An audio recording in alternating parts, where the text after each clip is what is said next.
جیسا کہ کل کے پہلے دن ہم نے ایک حیرت انگیز واقعہ سنا تھا کہ جب ایک صحابی سورہ بقرہ پڑھ رہے تھے تو گھوڑا بے چین ہوا اور آسمان سے نور اتر رہا تھا۔ نبی کریم صلی اللہ علیہ وسلم نے فرمایا، اگر تم پڑھتے رہتے تو وہ منظر سب لوگ دیکھ لیتے۔ یعنی سورہ بقرہ کے اثرات اتنے طاقتور ہیں کہ فرشتے بھی نازل ہوتے ہیں۔ لیکن آج ہم اس راز پر بات کریں گے۔ پھر کیوں بعض لوگوں کو لگتا ہے کہ وظیفے اثر نہیں کرتے، جادو کے اثرات ختم نہیں ہوتے، یا سورہ بقرہ بھی پڑھ کر ان کو نہیں لگتا کہ ان کے گھر کے حالات اچھے ہو رہے ہیں اور تلاوت کے باوجود گھر میں سکون نہیں آتا۔ السلام علیکم ورحمۃ اللہ۔ دوستو، یہ ہے سورہ بقرہ کا 7 دن کا چیلنج، جس میں ہم سب مل کر اپنے گھروں سے شیطان کو بھگائیں گے اور اللہ کے نور کی روشنی برسے گی، رحمتیں آئیں گی، برکتیں آئیں گی، ہر کام ہمارا آسان ہوگا انشاءاللہ۔ کل کے دن ہم نے دیکھا کہ سورہ بقرہ کی تلاوت سے کیسا نور اور برکت نازل ہوتی ہے۔ لیکن ایک سوال بہت لوگ کرتے ہیں، ہم پڑھتے ہیں، وظیفہ کرتے ہیں، مگر پھر بھی اثر کیوں نہیں ہوتا؟ جادو، نظر بد اور بے سکونی ختم کیوں نہیں ہوتی؟ تو چلیے اسی پر آج بات کرتے ہیں کہ ہمیں کون سے کام کرنے ہیں، کون سے کام چھوڑنے ہیں۔ رسول اللہ صلی اللہ علیہ وسلم نے فرمایا، جس گھر میں سورہ بقرہ پڑھی جاتی ہے وہاں سے شیطان بھاگ جاتا ہے۔ یہ حدیث ہمیں بتاتی ہے کہ قرآن کا اثر 100% ہے، لیکن مسئلہ یہ ہے کہ ہم میں سے کئی لوگ پڑھتے ہیں مگر سکون نہیں پاتے۔ اس کی بہت سی وجوہات ہو سکتی ہیں۔ پہلی وجہ یہ ہے کہ ہم صرف تلاوت کرتے ہیں لیکن اپنی زندگی کو قرآن اور سنت کے مطابق بدلتے نہیں۔ یہ ایسے ہے کہ کوئی دوا کھائے لیکن ساتھ میں احتیاط نہ کرے تو شفا کیسے ملے گی؟ اسی طرح اگر ہم وظیفے کریں مگر ساتھ یقین نہ ہو، توکل نہ ہو، ہر برائی کو اپناتے رہیں، غیبت، جھوٹ، بے پردگی اور حرام کمائی چھوڑے نہیں، تو روشنی کے ساتھ اندھیرا کیسے رہ سکتا ہے؟ ہمیں کچھ لائف اسٹائل چینجز چاہیے۔ اپنی زندگی میں سنت کی پیروی لانی ہوگی۔ عورتیں پردے کا اہتمام کریں، کیونکہ سر ننگے والی عورت شیاطین کی پسندیدہ عورت ہوتی ہے۔ مرد بے نظری کریں، نظریں جھکائیں نہیں، اور رزق حلال نہ لائیں گھر میں، تو اثر کیسے ہوگا؟ گھر میں روزمرہ کی چھوٹی چھوٹی دعاؤں کا اہتمام کریں۔ گھر کے ہر فرد کو، چھوٹے بچوں کو بھی چھوٹی چھوٹی دعائیں سکھائیں، جیسے سونے سے پہلے کی، جاگنے کی، کھانے کی، اور خاص واش روم میں جانے کی، کیونکہ واش روم وہ جگہ ہے جہاں شیاطین کا بسیرا ہوتا ہے۔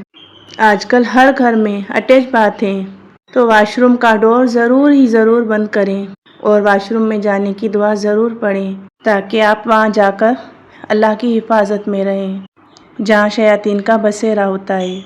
صبح شام کے اذکار لازمی کریں، سادگی اپنائیں، کھانے اور رہن سہن میں سادگی، تاکہ دل نرم اور عبادت میں رغبت پیدا ہو۔ دوستو، قرآن کو محض وظیفہ نہ سمجھیں بلکہ اللہ کا براہ راست کلام سمجھ کر پڑھیں۔ ایسے پڑھیں جسے ہر آیت مجھ سے بات کر رہی ہو۔ جب آیت رحمت پڑھی جائے تو دعا مانگیں، جب آیت عذاب پڑھی جائے تو اللہ کی پناہ مانگیں۔ ایسے پڑھیں کہ جیسے آنکھوں سے آنسو نکل آئیں۔ دیکھیں اللہ تعالیٰ ہم سے کیا کہتے ہیں، ہمیں کیا کرنا ہے، تاکہ ہم شکایتیں نہ کریں کہ ہماری دعائیں قبول نہیں ہوتی، ہمارے وظائف اثر نہیں کرتے۔ سورہ بقرہ کی ہی ایک آیت ہے جو مجھے بہت پیاری لگتی ہے، اور اسی نام سے میں نے ایک دوسرا چینل بھی بنایا ہوا تھا، صبغۃ اللہ ومن احسن من اللہ صبغۃ ونحن لہ عابدون۔ ترجمہ: ہم نے اللہ کا رنگ اختیار کیا اور اللہ کے رنگ سے بہتر کس کا ہو سکتا ہے، اور ہم اسی کی عبادت کرنے والے ہیں۔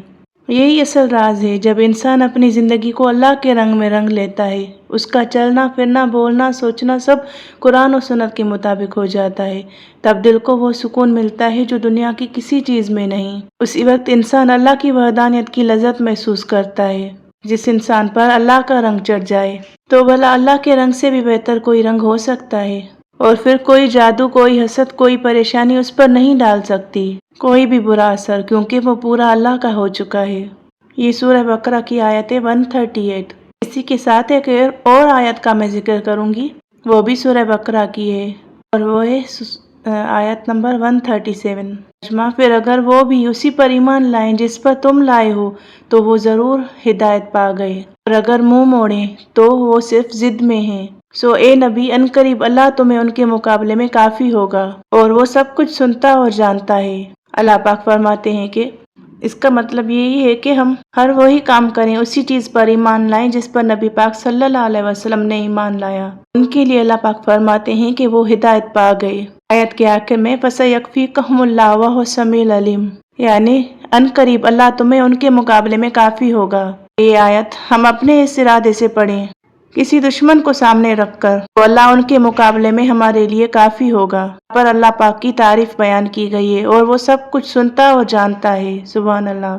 میرے پیارے سننے والوں، آئیے ذرا سورہ بقرہ کی ان آیات پر غور کریں، دیکھیں کتنی پیاری اور دل کو جگانے والی آیتیں۔ اللہ پاک فرماتے ہیں پھر اگر وہ بھی اسی پر ایمان لے آئیں جس پر تم ایمان لائے ہو تو وہ ہدایت پا گئے، یعنی جو نبی پاک صلی اللہ علیہ وسلم نے کیا ہم بھی وہی عمل کریں تو ان کے لیے یہی فرمایا گیا ہے کہ وہ ہدایت پا گئے، اور اگر منہ موڑیں تو وہ ضد میں ہیں، اور اللہ تمہارے لیے کافی ہے اور وہی سننے والا اور جاننے والا ہے۔ پھر آگے فرماتا ہے اللہ کا رنگ اختیار کرو، اور اللہ کے رنگ سے بڑھ کر اچھا رنگ کس کا ہو سکتا ہے، ہم تو اسی کی عبادت کرنے والے ہیں۔ اور اگلی آیت میں اعلان کیا کیا تم ہم سے اللہ کے بارے میں جھگڑتے ہو حالانکہ وہ ہمارا بھی رب ہے اور تمہارا بھی رب، ہمارے لیے ہمارے اعمال ہیں اور تمہارے لیے تمہارے اعمال، اور ہم اسی کے مخلص بندے ہیں۔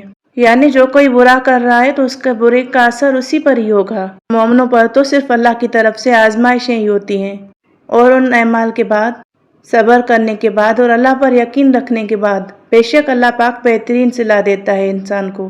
دیکھیں کتنا واضح پیغام ہے، ہمیں یہی سمجھایا جا رہا ہے کہ اصل سکون اور اصل کامیابی اسی وقت ملے گی جب ہم اللہ کا رنگ اپنے اوپر چڑھا لیں، جب ہم پورے دل سے اسی کے ہو جائیں، اپنا ایمان مضبوط کر لیں، سنت پر یقین رکھیں اور سنت کو اپنائیں۔ پھر نہ جادو اثر کرے گا، نہ نظر بد، نہ حسد، نہ کوئی بے سکونی، بلکہ دل کو وہ لذت ملے گی جو صرف اللہ کے ساتھ جڑنے میں ہے۔ اور جب اللہ کسی کا سہارا بن جائے تو پھر دنیا کی کوئی طاقت اس کا کچھ نہیں بگاڑ سکتی۔ ہمیں یہی یقین رکھ کر اپنے وقت بدلنے کے لیے یقین کے ساتھ پڑھائی کرنی ہے۔ جہاں قرآن کی تلاوت اور ذکر ہوتا ہے وہیں فرشتے اترتے ہیں اور برکت ہوتی ہے، اور سب سے اہم تلاوت کو اس طرح کریں کہ لگے اللہ صرف آپ سے مخاطب ہے، آنکھیں نم ہو جائیں، دل پگھل جائے اور قرآن کا ہر لفظ آپ کی روح تک اتر جائے۔ آج کے دن ہم نے جانا کہ اصل اثر تب ہی ہوتا ہے جب گناہوں کو چھوڑ کر سنت پر عمل کیا جائے۔ یاد رکھیں وظیفہ محض الفاظ نہیں، یہ ایک طرز زندگی ہے، لیکن یہ سفر یہیں ختم نہیں ہوتا۔ کل یعنی تھرڈ ڈے ہم اس بڑے راز پر بات کریں گے کہ مشکل وقت میں اصل مدد کہاں سے آتی ہے، اور صبر اور نماز کے ذریعے کس طرح انسان کے حالات بدلتے ہیں۔ اسی لیے تھرڈ ڈے کی ویڈیو لازمی دیکھیں اور اپنے تجربے کمنٹ میں ضرور شیئر کریں۔ یاد رکھیں قرآن وظیفہ بن کر نہیں آیا، قرآن ہدایت بن کر آیا ہے۔ جب تک ہم اپنی زندگی سنت اور تقویٰ کے راستے پر نہیں چلیں گے تب تک اثر ادھورا رہے گا۔ سورہ بقرہ کے ساتھ سنت کی روشنی کو ضروری اپنانا ہے، اور قرآن پاک کو اس طرح پڑھنا ہے کہ جیسے لگے ہر آیت میرے لیے ہے، جیسے لگے اللہ پاک مجھ سے ہی کلام کر رہے ہیں، آنکھوں سے آنسو بہنے لگے۔ انشاءاللہ کل چیلنج کے تھرڈ ڈے میں ہم اس چیلنج کا اگلا قدم اٹھائیں گے انشاءاللہ۔ وہاں ہم قرآن کی ان آیات پر غور کریں گے جہاں اللہ نے وعدہ کیا ہے کہ مجھے یاد کرو میں تمہیں یاد کروں گا، اور ساتھ ہی صبر اور نماز کے ذریعے اللہ سے مدد مانگنے کا اصل طریقہ سیکھیں گے۔ اگر آپ چاہتے ہیں کہ سورہ بقرہ کا نور آپ کی زندگی میں بھی جھلک اٹھائے تو اس سیریز کے ساتھ جڑے رہیے، لائک کیجیے، شیئر کیجیے اور چینل کو سبسکرائب کیجیے، اور باقی لوگوں تک ضرور پہنچائیں۔ ہو سکتا ہے کوئی اس طرح کا پریشان ہو کہ یہ سارے اس کے لیے مسئلے کے حل بن جائیں۔ ملتے ہیں کل کے تھرڈ ڈے میں اس روشنی بھرے سفر میں انشاءاللہ۔ میری پیاری یوٹیوب فیملی، میرے دوستوں، میرے ساتھیوں، میرے ساتھ اس سفر میں چلنے والوں، آج ہم نے یہ سیکھا کہ صرف وظیفہ پڑھ لینا کافی نہیں ہوتا، اصل اثر تب ہوتا ہے جب ہم اپنی زندگی کو سنت کے مطابق ڈھالیں اور گناہوں کو چھوڑ دیں۔ آئیے ویڈیو کے اینڈ تک دعا کرتے ہیں۔ اے اللہ ہمیں سورہ بقرہ کے نور اور برکت سے نواز دے، ہمارے گھروں سے جادو، نظر بد، حسد اور بے سکونی کو دور فرما، ہمارے دشمنوں کو ہدایت دے، ہم تک ان کو پہنچنے نہ دے، اور ہمارے دلوں کو قرآن کی روشنی سے زندہ فرما، ہمارے بچوں کو دین پر قائم رکھ اور ہمیں گناہوں سے بچا کر اپنی رحمت کے سائے میں رکھ، آمین یا رب العالمین۔ دوستو یہ سفر ابھی جاری ہے، ملتے ہیں کل کی ویڈیو میں انشاءاللہ، جب تک کے لیے اللہ حافظ۔